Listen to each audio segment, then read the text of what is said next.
Pengawas kebijakan dan prosedur sumber daya manusia. Keberhasilan organisasi dalam menerapkan pengendalian internal juga sangat bergantung pada kualitas pegawai atau sumber daya manusia yang dimilikinya.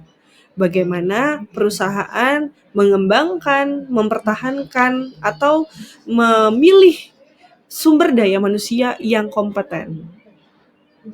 Perusahaan sangat bergantung dengan kualitas pegawai yang dimilikinya.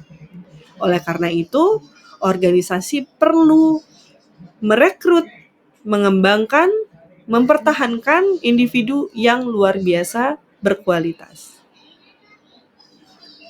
Proses rekrutmen, adanya pelatihan, dan juga pengembangan keterampilan yang berlanjut sangat dibutuhkan di dalam sebuah perusahaan untuk memastikan bahwa pegawai mampu menjalankan tugas dengan baik dan dapat mengelola risiko yang terjadi di dalam perusahaan serta melakukan pengendalian internalnya.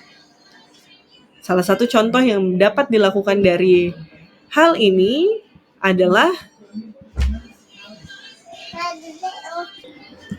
perusahaan dapat melakukan seleksi yang ketat yang diikuti oleh pengembangan ataupun pelatihan reguler yang ditawarkan oleh perusahaan untuk membantu memastikan bahwa pegawai akan terus berkembang sesuai dengan kebutuhan perusahaan.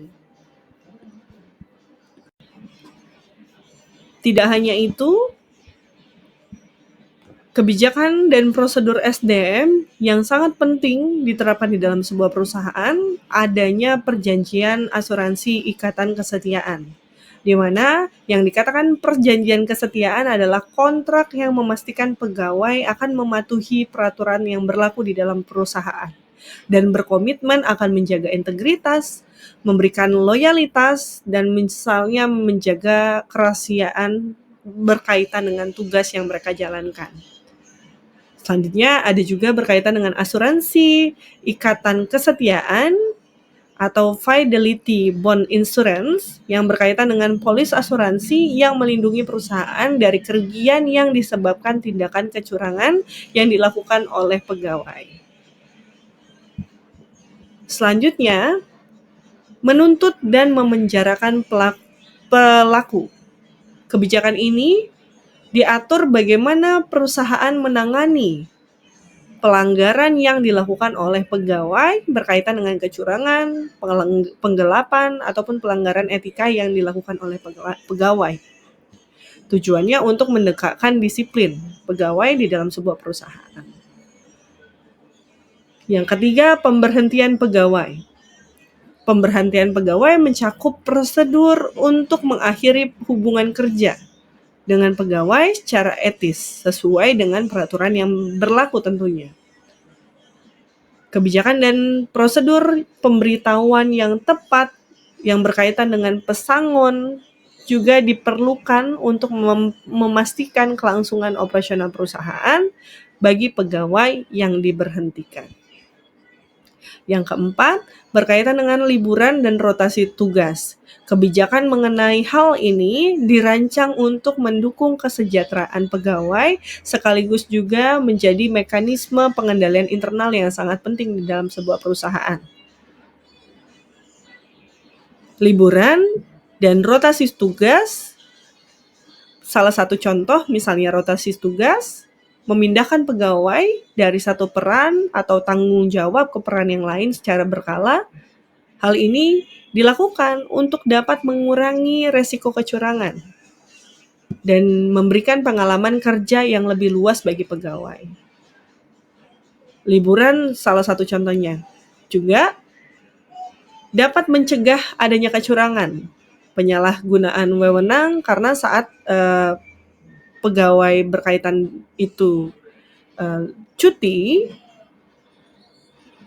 tugasnya dapat diambil oleh orang lain. Dan sebenarnya liburan ini penting dirancang untuk membantu pegawai mendukung berkaitan dengan kesejahteraannya.